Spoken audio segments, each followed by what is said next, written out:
This is the Maida Initiative, conversation without compromise.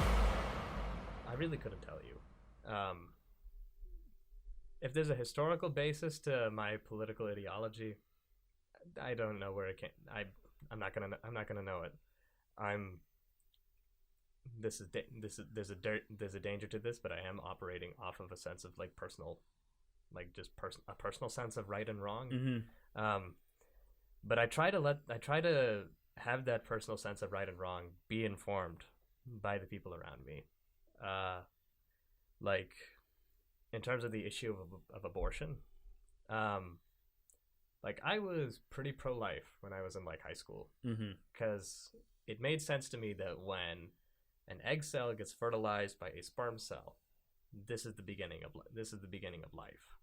Um, and like as I grew and like but I also understood that there was like there's circumstances in which like um abortion is necessary, like if the if the pregnancy poses a danger to the mother, then the mother's life needs to be saved. But it was always under the assumption of just like within an ideal world, uh, the zygote and the mother both have a chance at life, and reality isn't always going to affect that.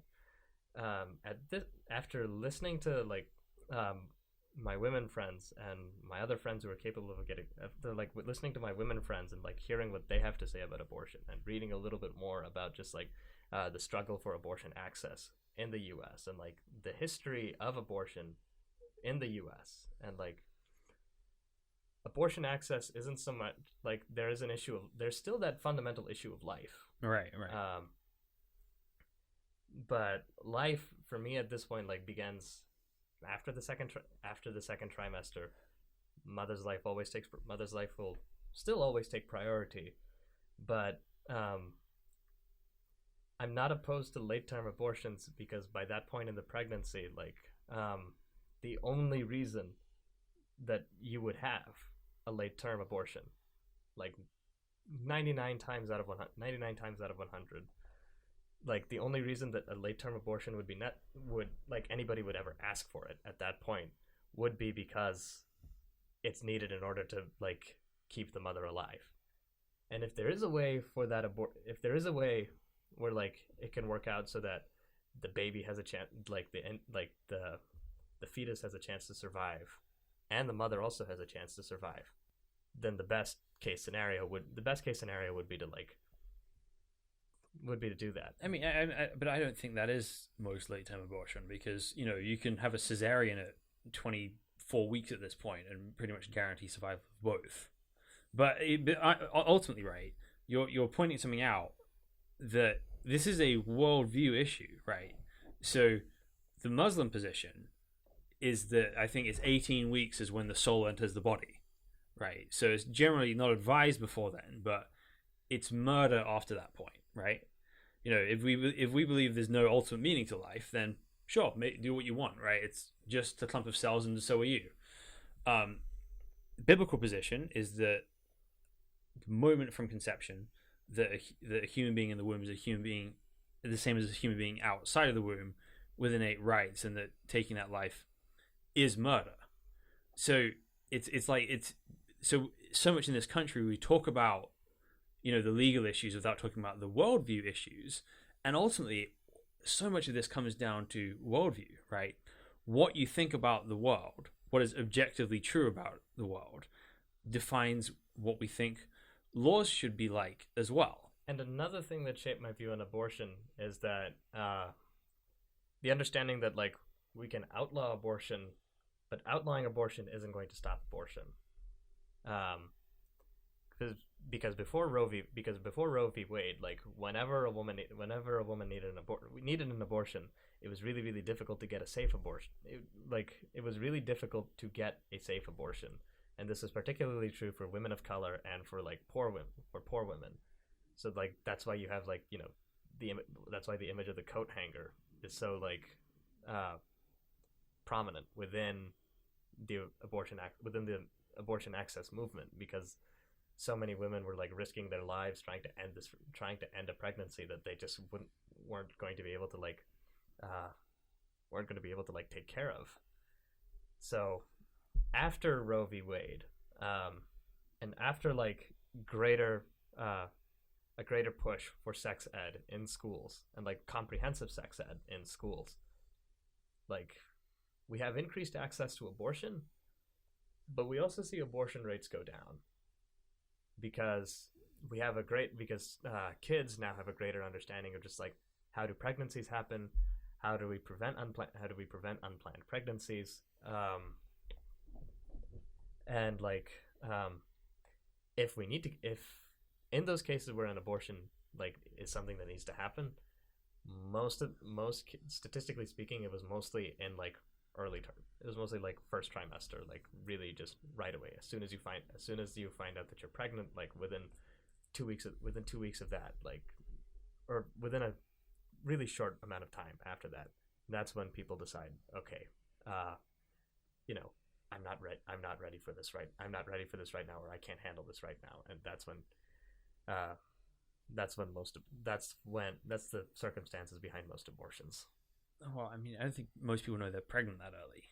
I mean, like, not like 2 weeks after, not like 2 weeks after conception. I meant like 2 weeks after the pregnancy test. Yeah. So, but again, it comes to a worldview issue, right? Because, whatever you want to say about the law, if that is a human being that's being terminated, that makes abortion the biggest cause of death in America. Above heart disease, above car accidents, above gun violence, above medical injuries, right? Would it be above poverty? Yeah. Yeah, it'd be above everything. Because I think poverty would also be like I think poverty would end up encompassing abortion deaths as well as like medical deaths. I mean, I think you'd have to stretch that pretty far to do that. Like if you can't afford a baby, and you're getting an abortion for that baby, like let's say the baby is a moral person, and like let's say that zygote is a moral person, and getting an abortion is tantamount to murder, right? That's an abortion death. It's also a poverty related death. Yeah, sure, that's true, but to an extent, right? But I don't believe poverty alleviates people of their responsibility to do the right thing. I believe God holds us all responsible for our actions, no matter how wealthy or how poor we are, because I believe that if anyone turns to the living God and trusts him, he will provide for everything they need. Yeah, but poverty also can exacerbate problems. Right. I mean, people are better off when they're wealthier. Yeah. Right. That's at least on a physiological level, right? Yeah. Not always on a psychological level. Not always on a cultural level. Definitely not on a cuisine level. A lot of poor cultures make the best foods. Yeah. But I think again, if it's taking human life, it'd be wrong if you're struggling hard to feed 5 kids, killing your 4-year-old so you can feed the other 4 is wrong. Then, in the same way, abortion would be wrong. But again, it depends on the worldview, right? Well, not necessarily.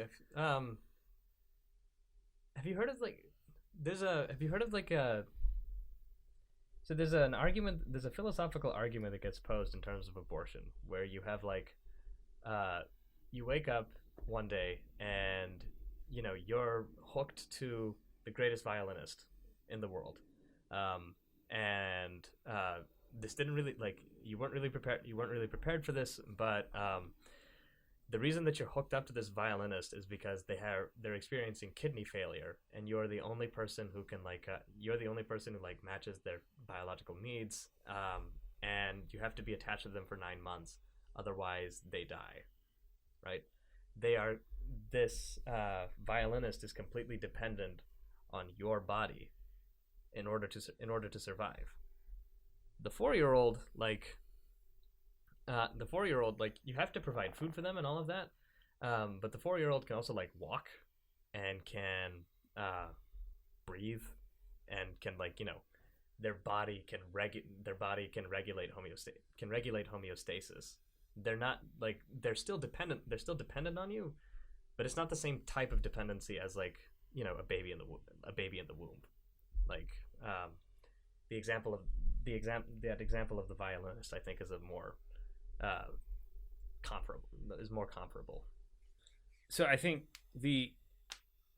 with some people, you have different responsibilities with different people. Yeah. So I believe parents have a unique spiritual obligation to their children, born or unborn, right? Yeah. That I do not have to that violinist. Now, I think, you know, I'd want to, you know, if I was the only person that could help a person, I think I have a sort of obligation to try and do that.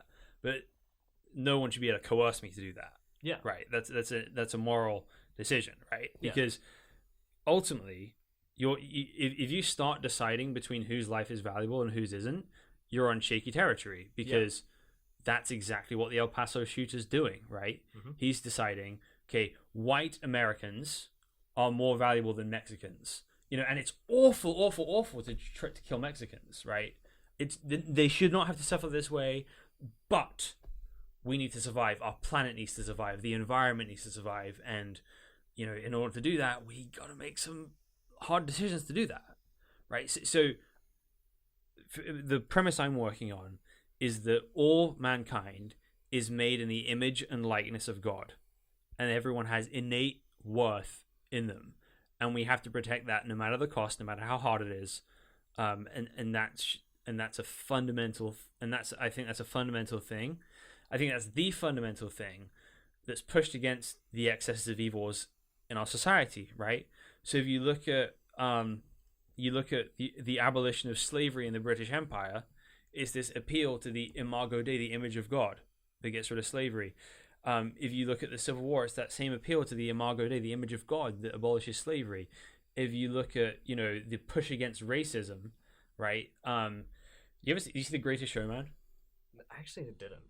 So the interesting, the historical guy that's about that actually at one point owned slaves for the show, and then became an advocate of abolition, and he kind of appealed to the language again of all humans, black or white, are made in the image of God, you know, willing, you know, with dignity, value, and worth. And I think that absolute idea that makes no exception for ethnicity, it makes no exception for gender, it makes no exception for life stage, is the only thing strong enough to push back against our proclivity to prioritize ourselves and deprioritize others. And I think we've been often inconsistent with that, but it's been like a hammer that's pushed against our society when that's gone. And I think if you start picking, okay, these people are more valuable than these people, that's when it becomes really, really dangerous. Yeah, and I would agree with you on that. I think what I would add on to that is just like, you know, that belief of just like all human life is valuable, because like, you know, we are created in the image of God, and like we are all entitled to the same sense of dignity, and like that same, all of that. Yes, it is a powerful force, but it's one force, and it's a force that needs to be directed.